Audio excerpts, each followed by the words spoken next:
pode ser do Senhor.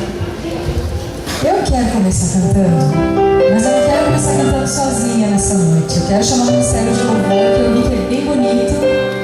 Pode vir, todo mundo aqui. Tá aí o povo? Tem uma música do DVD Adoradores, que eu gosto, das que eu mais gosto, assim. Lá no céu eu amo também, mas uma das que eu mais amo é a que fala do sangue de Jesus a olhar para a cruz. Quem gosta dessa? Tá bem bonito, tá?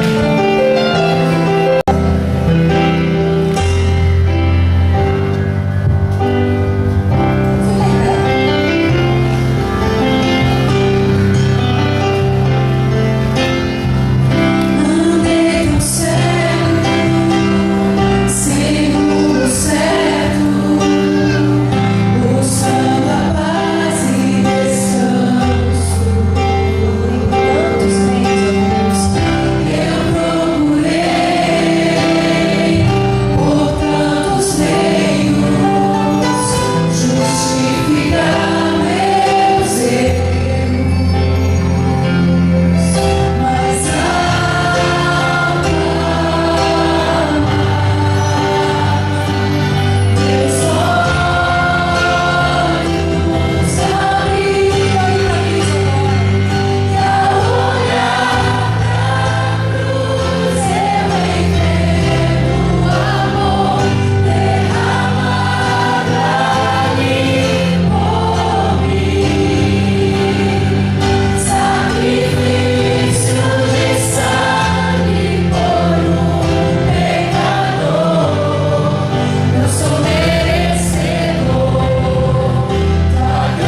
em frente, Senhor.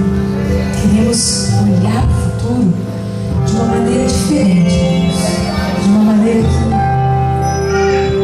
honre o teu nome, que reconheça esse nome.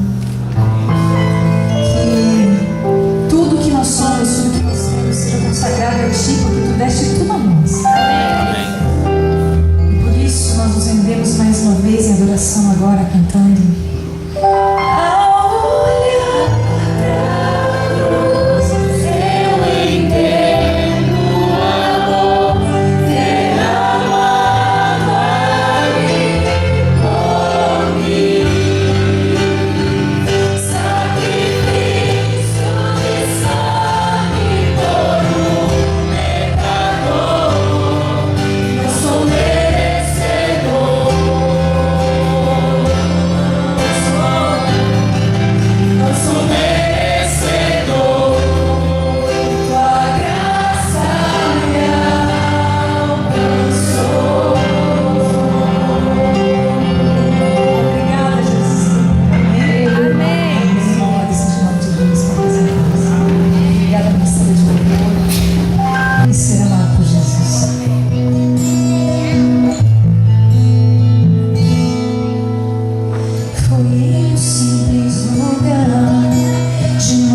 Perceba que isso é um milagre, é um milagre, Senhor. Me ajuda a crer e ver os seus milagres. É um milagre, é um milagre de amor. Eu quero receber teus milagres, Senhor.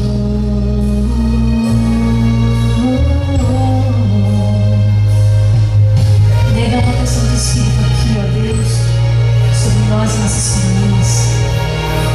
Derrama teu Espírito sobre a nação, que com o coração quebrantado te busque em oração. Há muito que fazer e viver pela fé, que o sobrenatural aconteça. Vejamos tua glória e poder nessa geração. É um milagre, Senhor. Me ajuda a crer e ver os seus milagres. É um milagre de amor. Eu quero receber teus milagres, Senhor. Esse povo que se chama pelo teu santo nome, confesso-lhe orar. Esse povo que se chama pelo meu santo nome, se desviar dos seus maus caminhos, se me procurar onde eu vai, eu sararei. Jesus, toda vez. É um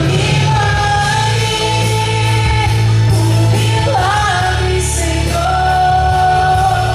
Me ajuda a crer nos seus milagres. É um milagre, sim, é um milagre de amor. Eu quero receber teus milagres, Senhor.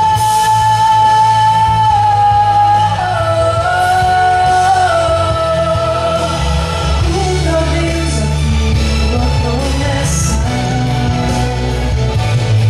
que se cumpra hoje a promessa.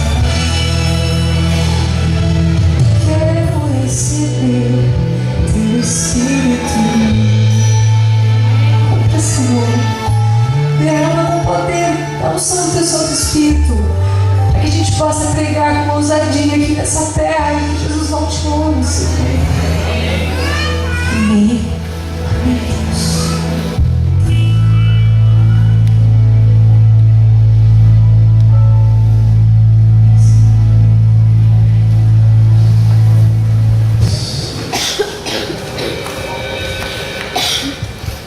Boa noite para vocês. Boa noite. É bom estar juntos. Queria que vocês se lembrassem que o meu relógio lá em Manaus ainda é 8 horas. Eu vou enxugar um pouco o assunto de hoje. Dava o tempo? Amanhã eu vou dar uma introdução que eu prometi para um grupo que a gente estava conversando hoje, tá bom? Amanhã cedo a gente faz isso. Obrigado, Melissa, pela música. Obrigado ao Grupo Faces, ao pessoal do louvor. Não muito tempo atrás, lá nas bandas da Bahia, eu e a Melissa e o Sandro ficamos bem juntinhos ali, num apartamento lá em Barreiras, né? No Acampo Oeste. Minha esposa estava lá também. Tinha uns morcegos ali por aí, coisa pouca. Desde então temos orado pelo ministério de vocês. Eu preguei um pouquinho hoje de manhã falando sobre o cântico no coração. Porque às vezes a gente canta, mas o louvor é interrompido pela lágrima. E o que você está passando é uma situação muito complicada. Há outras pessoas com as lágrimas nos olhos por aqui. E você sabe o que eu falei pela manhã? Eu disse que há um cântico que nós vamos cantar, que é uma premissa profética na Bíblia. Quando o louvor vai ser autêntico, livre das lágrimas. Quando o cântico será para sempre, sem interrupção. Eu tenho certeza que a sua mamãe, a irmã Gladys, vai estar lá para cantar com a gente. Quantos de vocês que são parte da família da fé, da Melissa, vão estar orando pela irmã Gladys? Deixa eu ver. Olha aí, Melissa. Esse é o grupo que vai estar orando. Para que o Senhor coloque a mão. Nós vamos lá direto ao texto bíblico, Mateus, capítulo 5. Abra sua Bíblia se você a tem. Senão eu vou ler aqui na minha versão. E você vai acompanhando. Mateus capítulo 5. São palavras de Jesus. É Ele quem está falando. E Ele diz assim: vós sois o sal da terra. Se o sal vier a ser insípido, com que se há de salgar? Para nada mais presta, senão para ser lançado fora e ser pisado pelos homens. Mas vós sois também a luz do mundo. E não se pode esconder uma cidade edificada sobre um monte, nem se acende uma lâmpada e se coloca debaixo da vasilha. E se coloca lá em cima no velador para que ilumine todos que estão na casa. E assim brilhe então a vossa luz diante dos homens, para que vejam as vossas boas obras, glorifiquem o vosso Pai que está no céu. Vamos estudar a Bíblia agora. Queria que você fechasse os seus olhos, porque a Bíblia nunca deve ser estudada sem oração. Bondoso Deus e nosso Pai, temos a Tua palavra na mão, foi lida, precisamos compreendê-la mais uma vez. E nós carecemos que o Teu Santo Espírito traga a mensagem. Que seja uma mensagem de esperança, porque a Tua palavra é de esperança. Fale ao nosso coração. Nós oramos em nome de Jesus. Amém. Quando você encontra esse texto nos Evangelhos, você encontra aquele que é todas as coisas. Aquele que oferece para você o que Ele é, lembra? Quando Ele oferece para você a água, Ele é a água. Quando Ele oferece o pão, Ele é o pão. Quando Ele oferece para você o caminho do céu, Ele é a porta. Ninguém vai chegar no céu se não passar por Ele. Vejam, na Bíblia Jesus é aquilo que Ele oferece: salvação. Qualquer lugar você pode tirar a palavra salvação e colocar o nome de Jesus, que não muda nada, porque salvação na Bíblia é uma pessoa, é Cristo. Ele é o meu Salvador, Ele é a salvação. Só que nesse texto, quando a Bíblia fala com você, ela fala com as palavras de Jesus. Ele quem falou. E Ele olha para a igreja do colégio e as demais igrejas que estão aqui conosco. Ele olha para mim, Ele olha para você, e Ele diz assim: vós sois. E o que Ele diz que a gente é? Que autoridade, e com que autoridade, essa força da autoridade de Cristo falando para a gente. E Ele fala assim: vós sois. Então Ele menciona duas coisas. Ele diz: vós sois o sal da terra. Eu vou falar um pouquinho para vocês sobre sal, porque o sal é algo tremendo.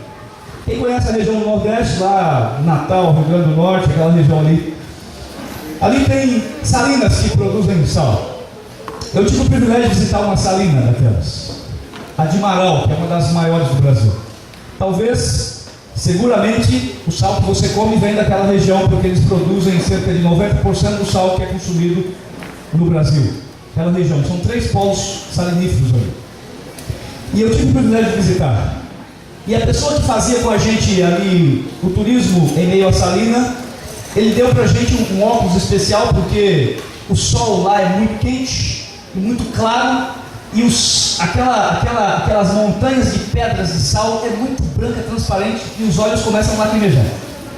Quem tem sensibilidade à claridade, eu tenho, os olhos ficam sempre escorrendo. Então ele deu um óculos de proteção e nós começamos a passear. E ele mostrava, e ele dizia: olha, aqui tem uma coisa interessante. Porque o sal, para ser sal e dar sabor e temperar, e as pessoas poderem usar em casa, ele tem que sofrer 3 elementos. E eu fiquei pensando, que legal, porque a Bíblia fala desse assunto, e eu fiquei ouvindo ele falar. Ele diz assim: primeiro, não dá para produzir sal em ambiente fechado. O sal tem que sofrer a ação do vento. O vento tem que soprar sobre o sal. Portanto, então, não dá para produzir sal entre 4 paredes, porque o sal tem que sofrer a ação do vento. Eu pensei, coisa interessante, né? Ação do vento. A Bíblia fala do vento, né? E o vento na Bíblia é um símbolo. É símbolo de quem? O Espírito Santo de Deus. Olha, o sal tem que sofrer a ação do vento para ele ter sabor. Ele falava: olha, não dá para produzir sal entre 4 paredes, porque o sal precisa de luz. A luz solar é essencial. Aquela região de quem tem muito sol, a grande parte do ano é sol, ali é propício. E ele disse que o sol entrando, então, ele faz com que a água vá evaporando e vai se cristalizando. Portanto, aquele sal que fica lá embaixo em contato com o solo, ele diz, aquela água que fica lá embaixo em contato com o cimento lá, ele é chamado de sal insípido na Bíblia. Isso é verdade, eu sou pastor. Você sabe que você é pastor? Olha, lá diz, pastor, que o sal que é insípido não serve para nada. Sabe o que a gente faz com ele aqui? A gente coloca ali naquela rodovia, tinha uns caminhões passando. Pastor, aquela rodovia é sal, não é asfalto, querido. Eu disse, é? Ele disse, mas eu vou falar uma coisa para você falar na sua igreja depois. E ele mostrou uma construção e falou assim, está vendo aquela construção? É uma empresa americana que está vindo para cá. Eles estão fazendo alguns testes com o sal insípido, porque eles vão trabalhar ele para que ele se transforme em azulejo, sabe? Para ser piso de casa. E eu pensei comigo, agora vai cumprir a profecia do Senhor. Porque o sal que não serve para mais nada vai ser pisado, e vai ser muito pisado, né? Porque se for azulejo de casa, vai ser pisado o tempo todo. E o curioso é que quando a gente saiu dali, eu fiquei com algumas imagens em minha mente. Eu peguei algumas pedras ali de sal e eu carreguei comigo e usei quando eu preguei sobre esse assunto por aí. Só que a região do Amazonas é muito úmido. E eu deixei as pedras de sal e sabe o que aconteceu com elas? Elas derreteram. Eu não tenho para mostrar para você. E sabe, o sal, ele tem algumas características que você precisa saber. Você sabia que o sal conserva? Lá no Nordeste tem a carne de sol, que é uma carne tradicional. Tem por aí também, não é? E você sabe como eles conservam essa carne? Eles tiram do animal e eles fazem as mantas e eles colocam unicamente para conserva o quê? Sal. Porque o sal conserva. O cristão tem que ser sal, disse o Senhor. Olha, o sal conserva. Eu fiquei pensando comigo, o sal, né? O sal do Evangelho, esse poder que o Evangelho tem de conservar a esperança em nós, sabe? O cristão tem que ter esse tipo de sal, sabe? O sal que conserva a esperança, o sal do Evangelho. Mas o sal tem uma outra característica. Você sabia que o sal, ele eleva os corpos? Por exemplo, o sal em quantidade na água, você pode deitar sobre ela. Não sei se você já viu a imagem, mas o pastor Isaías Cardoso, ele foi lá para a região do Mar Morto, ele tem uma empresa de turismo, depois que ele jubilou. E ele tem uma foto deitado sobre as águas do Mar Morto, lendo a revista Vida e Saúde. Não afunda. Você já viu isso no Fantástico também? Eles mostram isso. Sabe por quê? Porque a alta concentração de sal na água eleva os corpos. E eu fiquei impressionado com isso. Porque o cristão tem que ser assim. Porque as pessoas, quando se aproximam de você, elas nunca, jamais devem sair piores do que quando se aproximaram. O cristão tem que ser aquele que consegue elevar as pessoas. Se alguém chega triste, você fala, mas eu tenho Deus que tem a resposta. Se alguém está com uma lágrima, você fala de um Deus que vai um dia secar a lágrima. E se alguém está passando por um problema, você fala, olha, vem cá que eu vou orar com você, porque eu tenho um Deus capaz de solucionar os problemas. E a pessoa vai chegar perto de você, e você vai testemunhar, e você vai viver o Evangelho, e a pessoa nunca deveria sair de perto de você. Pior do que quando ela chegou. Sabe, gente, o cristão nunca, jamais deve olhar a pessoa assim, ó, de cima. Sabe, nunca deve fazer alguém se sentir inferior. Nunca deve falar palavras, sabe, aquelas palavras que ferem, que machucam.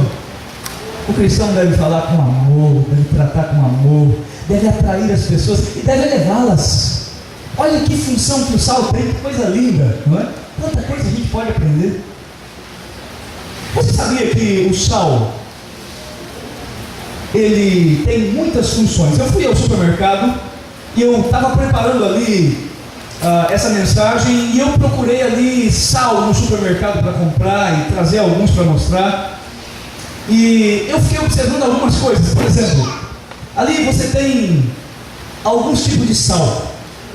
Tem, por exemplo, sal de banho, que é para você colocar na água, na banheira, e você entra e ele faz um trabalho na pele e a pele fica lisinha, né? Sal de banho. Tem sal marinho, é um tipo de sal. Você tem um sal que se usa, é chamado sal iodado, que é o sal que a gente usa em casa, é o sal comum, sal de cozinha. Na década de 40, começou muito a produção e a proliferação de uma doença no Brasil chamada bócio ou papo, não é? E o governo federal pediu que fosse acrescentado no sal de cozinha o iodo. Por isso que o sal que você come é sal iodado. E essa doença ela foi erradicada, porque o iodo no sal, todo mundo come, erradicou essa doença. Agora, eu estava olhando um vidrinho pequenininho de sal que me chamou a atenção, um vidrinho assim, olha. E o sal custa R$1,50, R$2 o quilo. E eu peguei aquele vidrinho porque custava quase R$14. Estava escrito assim, sal nobre. Um vidrinho pequenininho assim. E falava as características que tinha aquele sal, interessante. E eu fiquei pensando, o cristão deveria ser assim, né? Um sal nobre. Um sal que tem um sabor a mais.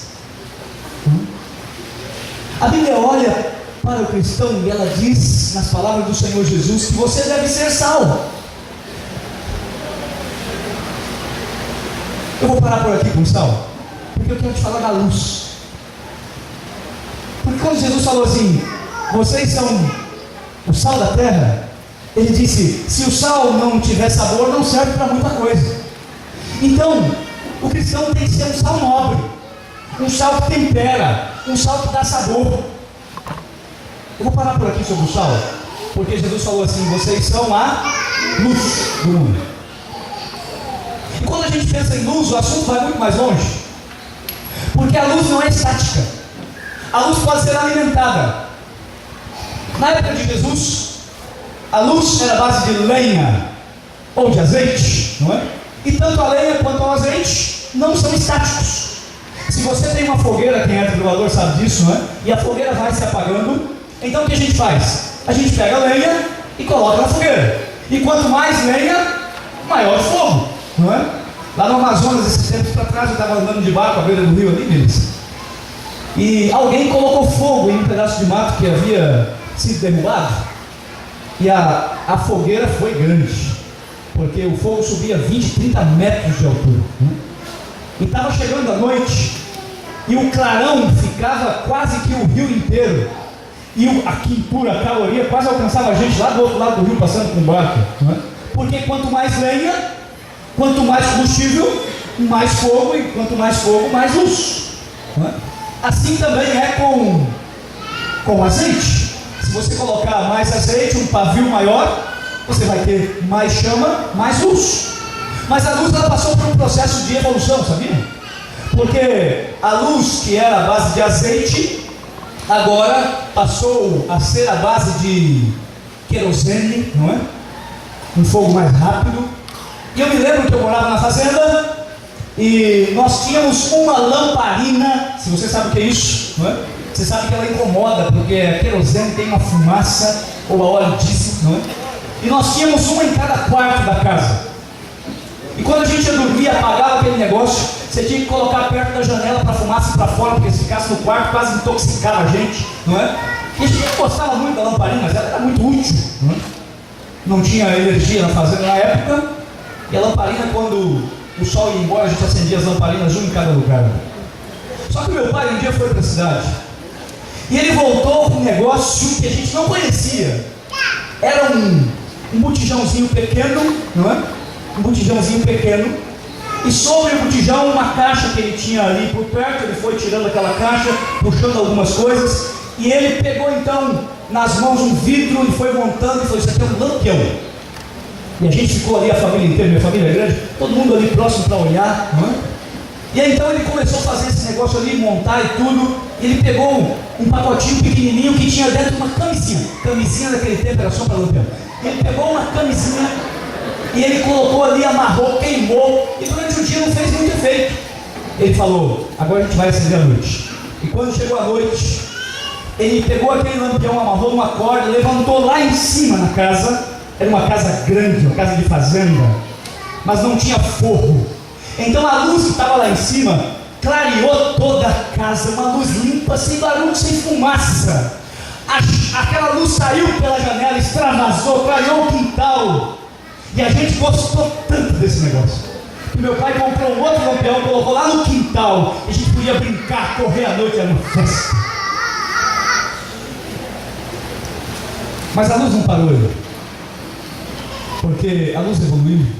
E você sabe que a gente tem aqui a luz elétrica, e que maravilha. Depois de Thomas Edison, o mundo nunca mais foi o mesmo, né? Nunca mais foi o mesmo. As cidades iluminadas, a gente tem aqui o som, e a luz é uma fartura, né? Mas a luz não parou por aí. Você sabia que existe a evolução da luz depois da luz elétrica? Você tem a luz à base de laser. A luz à base de laser, ela é uma luz mais nobre, porque ela não se perde. Você pega uma luz pequenina em uma caneta, um laserzinho, e você coloca esse laser e ele vai 50, 70, 100 metros, e é uma luz que não se perde. Não se perde. Eu tenho um amigo que ele foi recente aos Estados Unidos, ele trouxe um laser que ele acendeu assim à noite, e ele foi pelo menos uns 700, 800 metros, fazendo um clarão, um laser verde, uma coisa que não se perde, uma luz nobre. Você sabe que os atiradores de elite, eles usam essa tecnologia, não é? Esse avanço da luz, porque eles colocam e a luz não se perde, a bala vai no alvo, é uma luz nobre.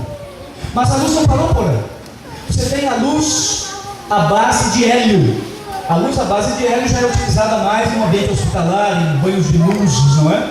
E finalmente você tem a evolução máxima da luz, que é a luz à base de cobalto, que também é usada em ambientes restritos, porque é caríssimo produzir luz à base de cobalto.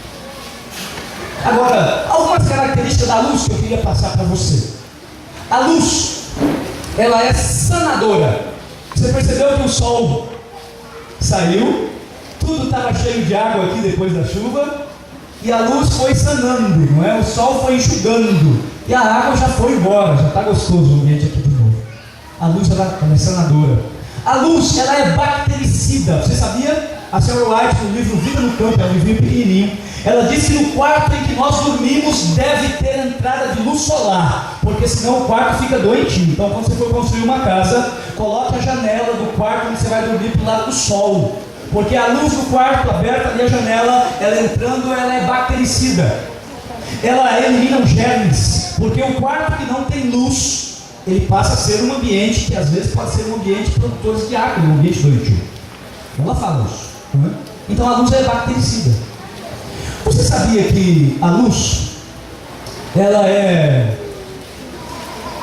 Você está, por exemplo, passando em uma região, e aqui eu estou falando para jovens, não é? A luz, ela tem o poder de atravessar a lama sem se sujar. Tem um poste, tem uma poça d'água, tem um muro, a luz resplandece na água, e ela lá do outro lado reflete no muro limpinha. Olha que coisa interessante, meninos e meninas, que vocês podem aprender. Porque você está vivendo em um mundo contaminado, não é? Está sujo. E você tem que passar pela lama deste mundo sem se sujar, para sair com as vestes da justiça de Cristo. Que desafio, não é? A luz consegue fazer isso. A luz, quando você pega uma lanterna, por exemplo, a luz ela tem uma característica. Você consegue olhar o caminho. Quem está andando à noite e toma posse de uma lanterna, quando a luz apaga e você fica no escuro, você perde a guia. A luz ela serve para dirigir, para guiar, para salvar do perigo. Por exemplo, eu não morava ainda no Amazonas, mas eu li e guardei um recorte de jornal que falava lá do Amazonas. de um avião que levantou o voo em Manaus, indo para uma cidade do interior, talvez a 3 ou 4 horas de viagem, e o avião iria e voltaria no mesmo dia. Tem cidades mais longe lá, não é? Tem cidades que você vai 21 dias de barco para chegar lá. O território do Amazonas é 42% do território nacional. E os aviões são aviões pequenos, não estou falando de avião desses aviões grandes. O avião pequeno, ele vai lá, ele abastece para poder voltar. E essa cidade não é uma cidade com muitos recursos, uma cidade lá no meio do mato, e lá eles não têm energia à base de eletricidade, energia elétrica. A energia lá é a base de motor de luz, um gerador. E uma avenida grande cortava a cidade. De um lado ficava um gerador que tocava a energia para esse lado, e do outro lado da avenida um gerador que tocava a energia para esse lado. E o piloto saiu de Manaus já no final da tarde, ele chegaria por volta das 7, 8 da noite, deixaria o que tinha que deixar, abasteceria o avião e voltaria a Manaus.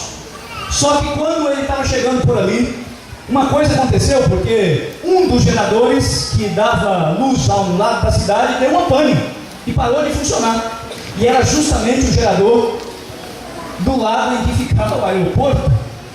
E o piloto chegou e ele procurou e sobrevoou, e cadê o aeroporto? Estava no escuro. Ele não tinha condição de pousar, só que ele olhou o ponteiro do combustível e ele conta assim, não dava para voltar para Manaus. Então, ele abaixou o avião, um avião pequeno, permite que faça assim, e ele foi naquela parte clara da cidade, e ele procurou aqueles lugares de bares, lanchonetes, onde tinha muita gente, e ele dava um voo rasante, e ele abria a janela ali, colocava a mão para fora e fazia assim, e gritava, e passava e voltava e fazia a mesma coisa, e o pessoal começou a perguntar, o que esse avião está querendo? E de repente, aqueles que são mais observadores, não é? Alguém diz assim, pessoal, o aeroporto está no escuro, fica do outro lado.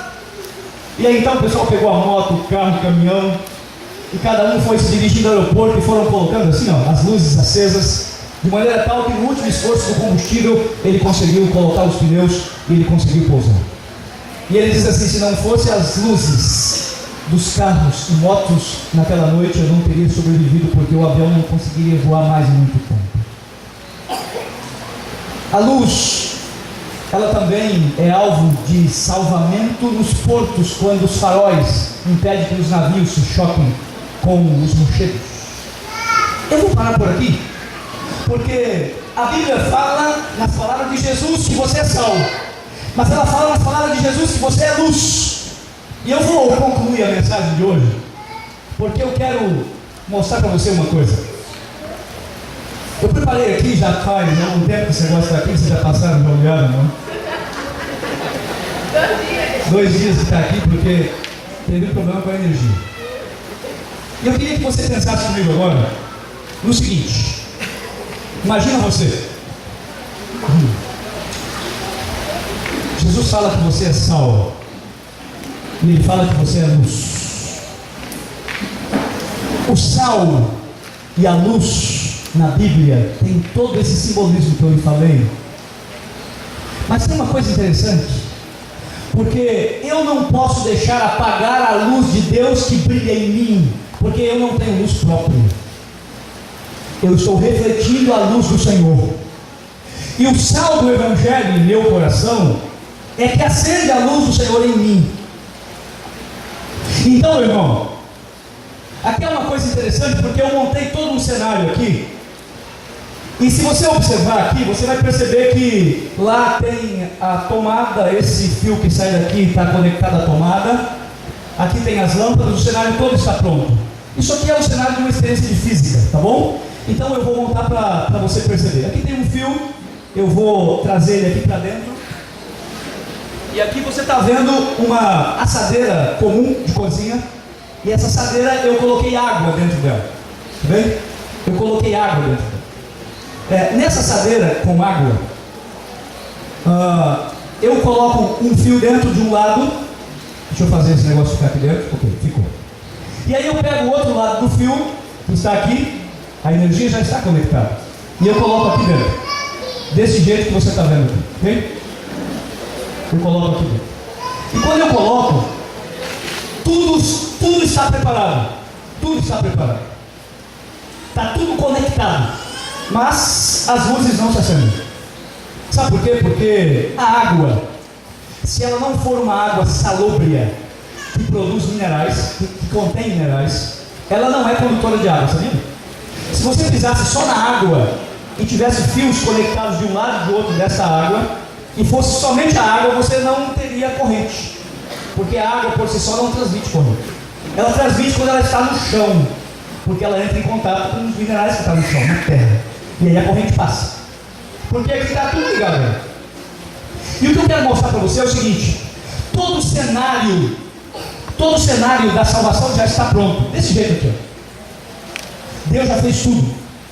E o que falta então? Eu trouxe aqui para mostrar para você, porque eu tenho em minhas mãos aqui um saleiro, e vou mostrar para você o que falta.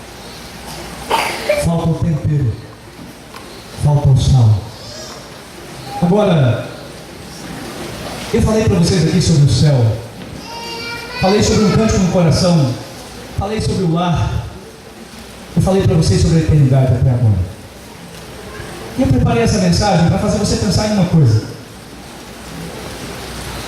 A gente vai e descobre que há algo muito maior, algo que pode levar você a viver com Deus para sempre. A gente descobre o amor de Deus por nós, o coração enche de esperança. E aí, o sal do Evangelho faz uma transformação, e ele acende a luz de Deus, que começa a brilhar na minha vida. E você sabe que a luz brilhando expulsa a escuridão. Só que o lar eterno é algo tão grande, mas tão grande, que quando a gente acha a água e a gente está com sede, e você olha para uma pessoa que está com sede, você já se saciou e a pessoa está ali com os lábios secos, e então você pega a água e serve para outra pessoa. É uma sensação muito gostosa quando você vê a pessoa bebendo. Agora eu queria que você imaginasse a cena: um mundo que está caminhando como uma boiada que vai sendo levada para o matadouro, ou então que vai cair no precipício. As pessoas estão vivendo sem esperança, a vida das pessoas está sem sabor. Eu falei para vocês aqui das pessoas que cometeram suicídios, lembram? Gente, meninos e meninas jovens estão desistindo de viver, porque a vida está sem sabor, porque não há um tempero para o coração. Eles olham para frente e não tem luz, e eles não veem luz. Agora, fique imaginando comigo que um pesquisador, um cientista, ele descobre um remédio, uma fórmula para curar o vírus da AIDS. Isso não existe, eu estou conjecturando. Ele é pesquisador em um hospital e ele descobre um antídoto. E ele fez o teste, funciona contra o vírus. E ele pega em suas mãos aqui em um vidro o antídoto. Ele tem a fórmula. Imagina se isso fosse verdade, não? E ele coloca aqui na sua escrivania, na primeira gaveta, essa fórmula, e ele fica aqui com o seu coração dizendo: eu achei a fórmula, e ele fica falando disso. Essa é a primeira cena. A segunda cena, tem um médico, um amigo seu que trabalha ali no hospital, que um dia ele foi fazer uma cirurgia, houve um problema, e ali ele teve contato com o sangue e contraiu o vírus da HIV. É colega de trabalho, é amigo, e ele está sentindo já os sintomas do vírus que está destruindo ele. Esse indivíduo entra lá no consultório do amigo, e pense você que esse médico pesquisador, ele é um crente. E o amigo entra, bate na porta e diz: hoje não está fácil, meu problema hoje está terrível, eu estou sentindo dores, eu estou com um problema hoje, está horrível, a minha imunidade está baixa e qualquer coisa está me incomodando. E aí então ele reclama. Agora, esse nosso pesquisador que descobriu o antídoto, ele coloca a mão no ombro do amigo, porque ele é crente, e ele coloca a mão no ombro e fala assim: olha, você está passando por um problemão, eu vou fazer uma oração com você, até ora com ele. E aí então, nós que somos do grande júri, nós encontramos esse amigo saindo pelas portas do consultório, e você está se perguntando: mas ele não vai dar o antídoto? É amigo dele, é alguém que ele gosta, é uma pessoa que trabalha com ele, ele tem um antídoto. E o amigo sai pelas portas do consultório e vai embora. E aí quando o amigo sai, então ele lança a mão aqui, ele pega o antídoto, como eu estou pegando na minha Bíblia. Ele vê o amigo indo embora. E aí você está sentado aí no grande júri e vai dizer assim, mas como ele pode fazer um negócio desse? Ele tem o antídoto. O amigo vai morrer. Você condenaria alguém assim ou não? Você está pensando aí, isso é uma atrocidade o cara que faz um negócio desse. A situação nem é verdadeira, mas a gente pensa e fala, jamais o cara podia fazer um negócio desse. Agora, eu estou fazendo você pensar porque eu tenho o antídoto em minhas mãos. Quanta gente com o coração em pedaços. Você tem o tempero. Quanta gente sem luz, meu irmão, andando no escuro, sem esperança. Quantas pessoas estão vivendo uma vida desgraçada. E a gente tem o antídoto. A gente tem a cura para as doenças da alma. Você tem nas suas mãos a cura. Você conhece um Deus que pode mudar o futuro, que pode mudar as perspectivas, que pode fazer a pessoa olhar para o céu com esperança, mesmo diante da dor.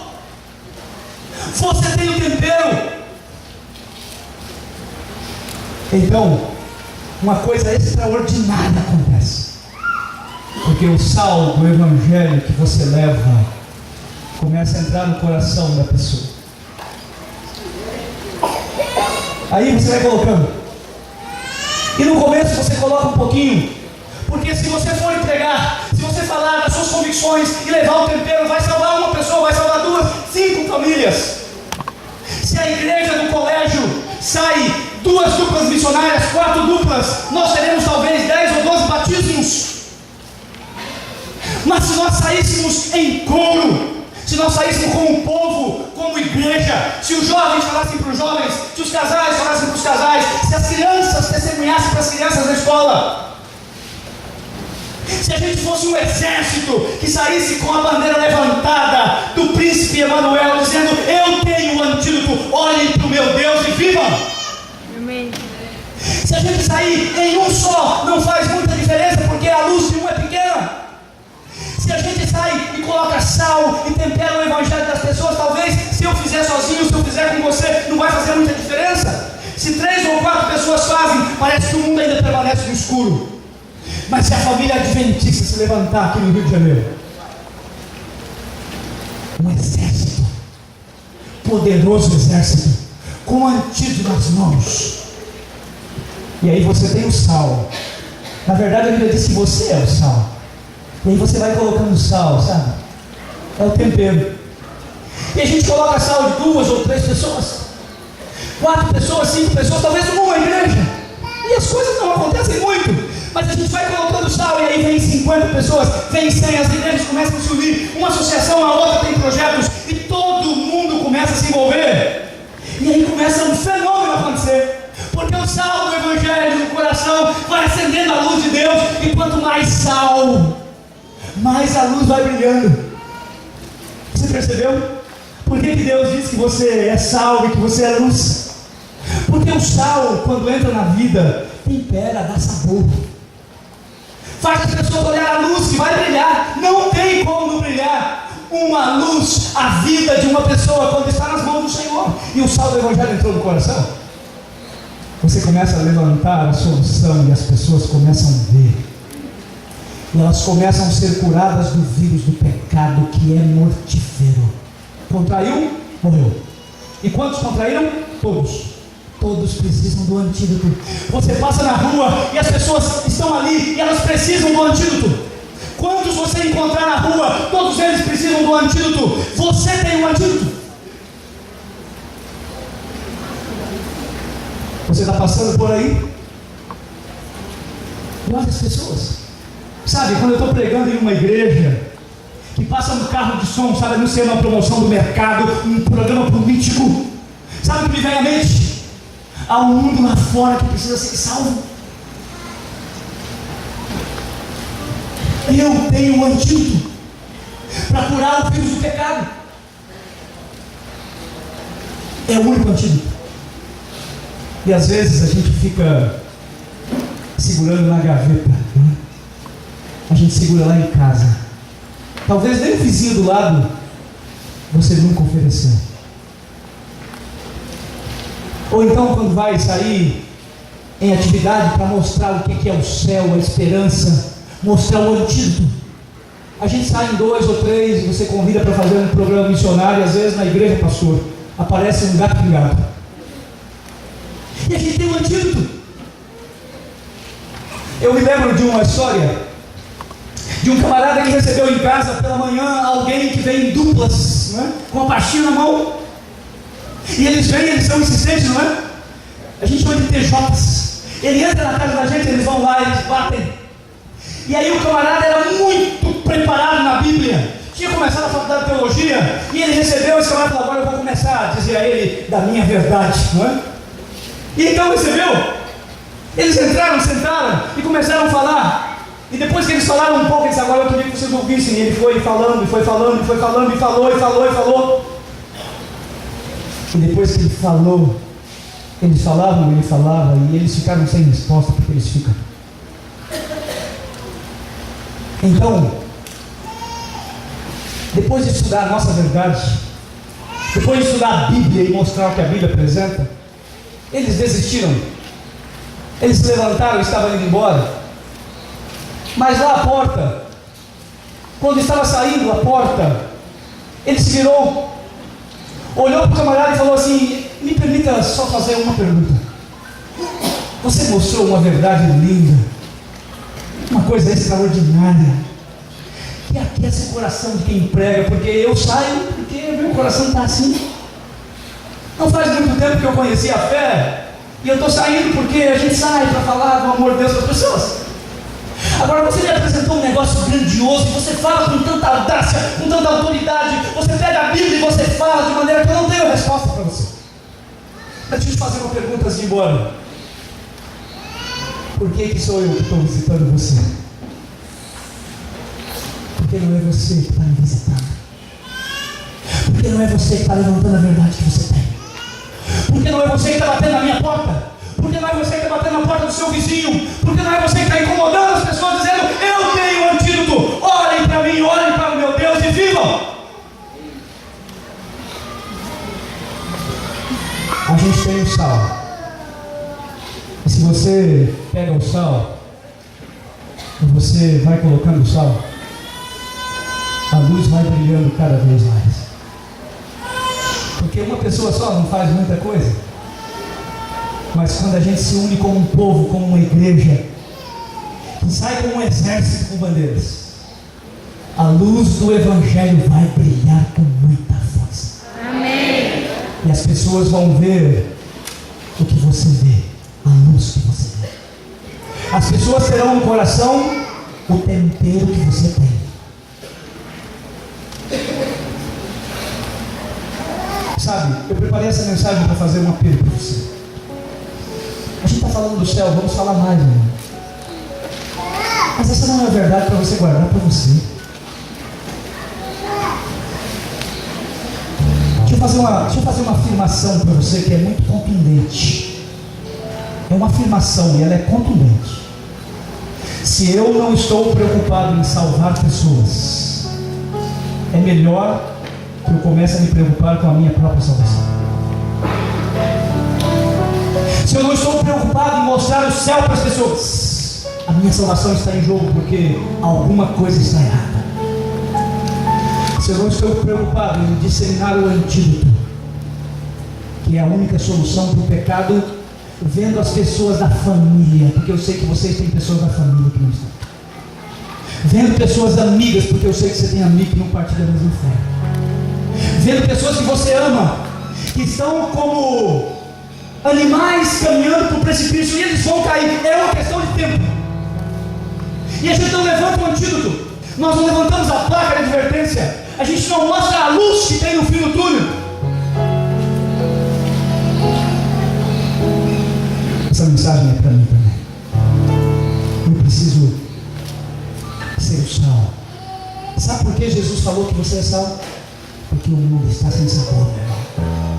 E cada vez vai ser mais insípido, mais insosso. Esse mundo está sem sabor. Sabe por que Jesus falou que você é a luz? Porque esse mundo está no escuro, está sem Deus, e as pessoas estão tateando por aí, sem saber para onde ir. A Melissa vai cantar uma música. Eu queria fazer um apelo para você. Eu queria que você colocasse no seu coração hoje, depois que você ouviu tanto sobre o céu e sobre quem é Deus, o número de pessoas com quem você vai falar esse ano de 2015 para começar. Você colocasse um alvo de pessoas com quem você vai entrar em contato. De repente você pensa nas pessoas da família, porque eu não sei o que você vai fazer. Eu não sei o que você vai fazer para salvar a sua família, mas há um alerta na palavra de Deus, um alerta forte, palavras duras. 1 Timóteo capítulo 5, verso 8, o apóstolo Paulo escreveu: aquele, está falando para a gente, aquele que não tem cuidado dos seus, e principalmente da sua própria casa. Quem é a minha casa? É a minha família. Aquele que não tem cuidado dos seus, e principalmente da sua própria casa, pai, mãe, tios, irmãos, pessoas que correm o seu sangue na veia, está negando a fé, e é pior do que o infiel, pior do que aquele que não conhece o Evangelho, que não tem sal, que não tem luz. Porque você tem, mas não brilha. Você tem tempero, mas não oferece para as pessoas. É duras essas palavras, né? Faça com Deus um plano para que você seja uma luz, para que a luz do Evangelho brilhe em você, para que você, olha o que diz o texto de Mateus, para que as pessoas olhando para você reflitam o olhar e glorifiquem a Deus, para que você faça as pessoas, através da sua vida, do seu testemunho, das suas palavras, olharem para o céu, olharem para o lar eterno, terem esperança e verem que o pecado tem solução. Amém. A gente não pode ficar passivo diante disso, porque se eu estiver passivo, então eu tenho que me preocupar. Eu preciso preocupar-me comigo. Eu preciso olhar para o meu problema. Enquanto a Melissa canta, se você tem aí no coração pessoas que você gostaria de ver no céu, sabe o que Deus está falando para você? Aqui Ele não está falando dele, porque a Bíblia oferece o que Ele é. Ele está falando de você. Ele diz assim: olha, igreja do colégio e as demais, vocês são o sal para essas pessoas, vocês são a luz para essas pessoas, é vocês. Então, enquanto a Melissa canta, eu queria que você pensasse em 1, em 5, em 10, da família ou amigos, que você fizesse um compromisso aí no seu coração, de alguma forma, um WhatsApp, um e-mail, um Facebook, eu vou mandar uma carta, eu vou entregar um livro de saúde, eu vou fazer. Coloque no seu coração o desejo de avançar pela fé em direção a essas pessoas, para que eles vejam a esperança. Amém. Não deixa que a luz e que o sal que Deus colocou em você seja insípido. Pense nessas pessoas, porque depois vamos orar por elas, porque a gente quer que o céu seja para sempre o nosso lar, mas nós não queremos ir sozinhos. De alguém que para mim é tão especial, porque criou o ser humano e deu também o dom de ser formado à semelhança do Pai, que nos deu o seu amor.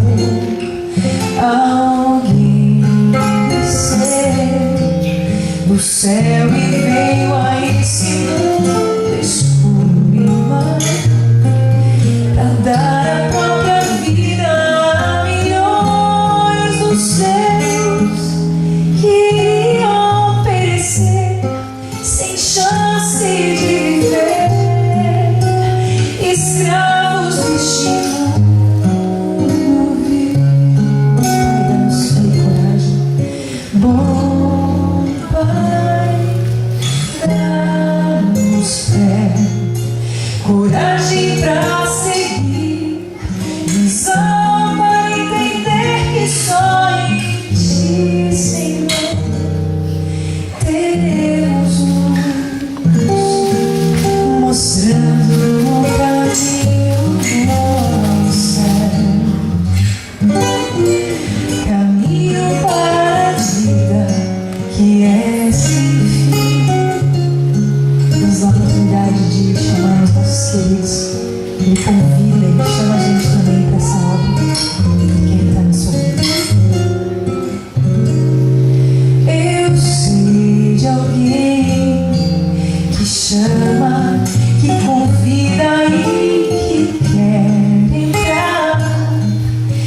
sua vida, em seu triste coração, e transformar a tristeza em alegre canção, em alegre melodia.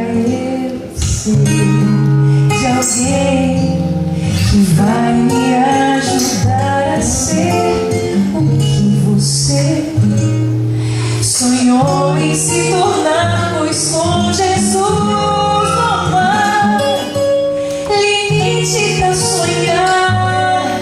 Sua graça pode dar poder pra resistir a amar. Essa força e coragem do Senhor. Oh, Pai, dá-nos fé, coragem pra seguir, visão para entender que só em Ti, Senhor, teremos luz, mostrando o caminho ao céu, caminho para a vida que é ser filho.